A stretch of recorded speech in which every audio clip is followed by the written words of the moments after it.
Hey guys, welcome back to my 2007 locked Ultimate De-Ironed Man, the series where I de-ironed within the first 10 seconds of the first episode. Last week ended with some very unfortunate circumstances. The already questionable integrity of this entire challenge has now been put at stake, and I'll preface this by saying it was someone else's fault completely. If you watched the last one, you saw me get PK'd for my entire bank. However, this wasn't the unfortunate part.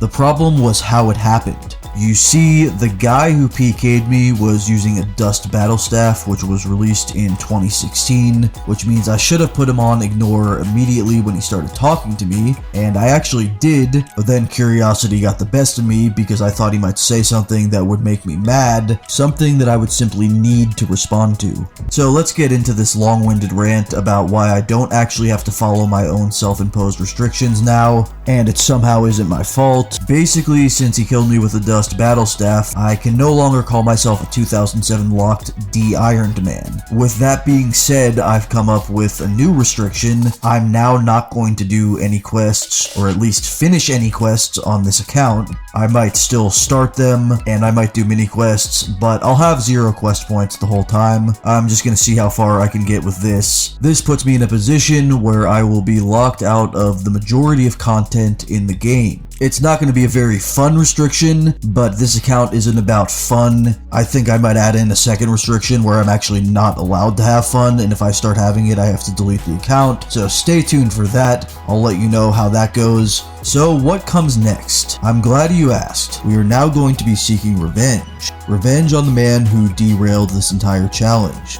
This is 420 No Capper. He's the guy who PK'd me.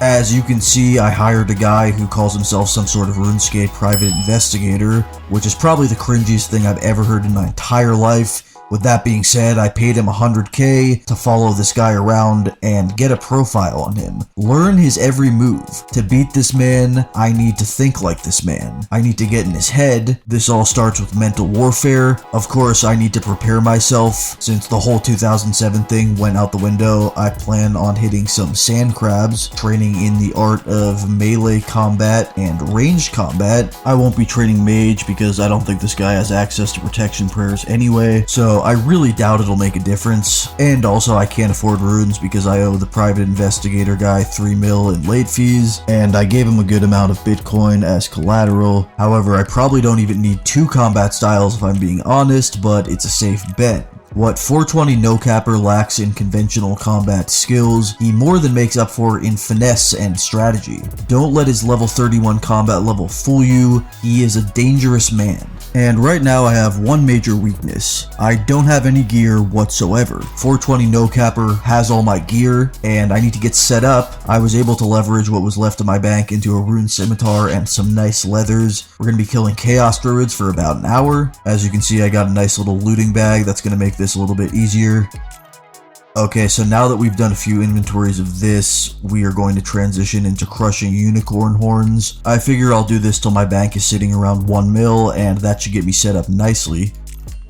At this point, I'm 3,500 horns in, and this is rough, and also in the time I've been crushing them, the price of the crushed horns has gone from 165 down to 154 GP, and even at that, they are selling extremely slowly at 154. Just gonna see what I can get for them, because I'm not gonna wait around, and I need the cash ASAP to buy more horns to crush, because obviously I have no gold. I finally got them sold at 146, so it could have been worse. I'm gonna throw out a little pro tip here for people that may actually be new to the game. Money making strategies like this are wildly inconsistent. Methods that involve processing items with no requirements are heavily botted activities, and because of this, the prices fluctuate wildly on an hourly basis, so much so that the GE price rarely is accurate, and therefore neither is the listed GP rate on the wiki. By the time this video comes out, this money making method might be complete garbage, but it's decent right now because I'm getting pretty lucky. We're just gonna keep going.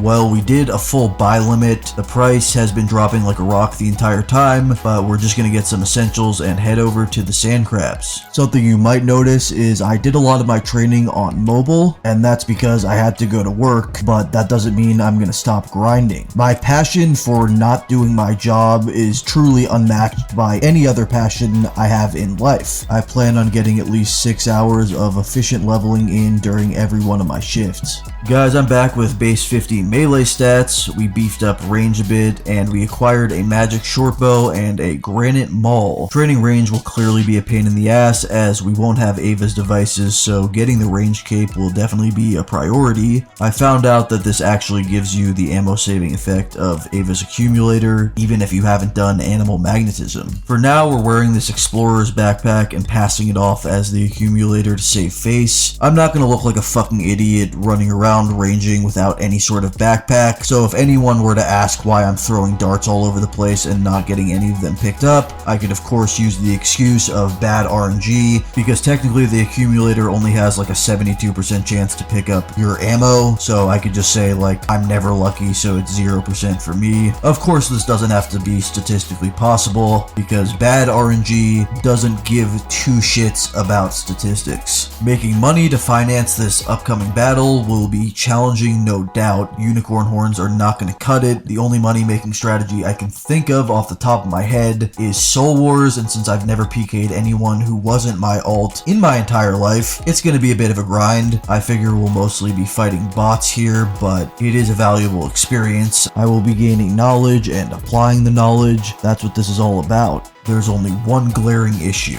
I need 500 total level, which means I'm gonna have to do a bunch of skilling. At this point, I was already around 300 total level, and the easiest way to get this done was just to get 4 really easy skills up to level 50. I picked skills that I could do while hardly leaving the GE, which included fire making, fletching, crafting, and cooking. For fire making, as you would expect, we just burned a bunch of logs up through maple, as you do, and moving on to fletching, we mostly just fletched whatever the highest level bow available to us was at the current level. This is because obviously I didn't have very much coin, and this is actually a slightly profitable activity for the most part. Once I got it to 43, I just finished it off with steel arrows, which is a much faster method, and then I actually just went ahead and got fletching to 60 by stringing maple longbows to make a little bit of extra coin. For crafting, I was just cutting gems, starting off with opals and then jades and finally sapphires, which I used for the majority of the training. Sapphires are the cheapest gem to cut to my knowledge, and you can usually just about break even doing this, or sometimes even make a tiny bit of money. For cooking, we actually left the GE to make it a little more efficient using the endless fire in the rogue's den, and we used this to cook fish up through tuna until level 35. Then we switched over to wines and got to level 51, which is where we stand right now.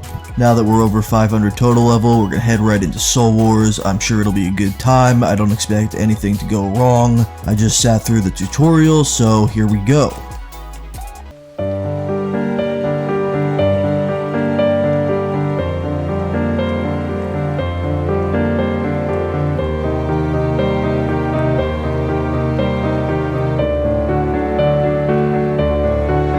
Yeah, so I think Soul Wars is going to be a future episode thing, so let's go ahead and do something else.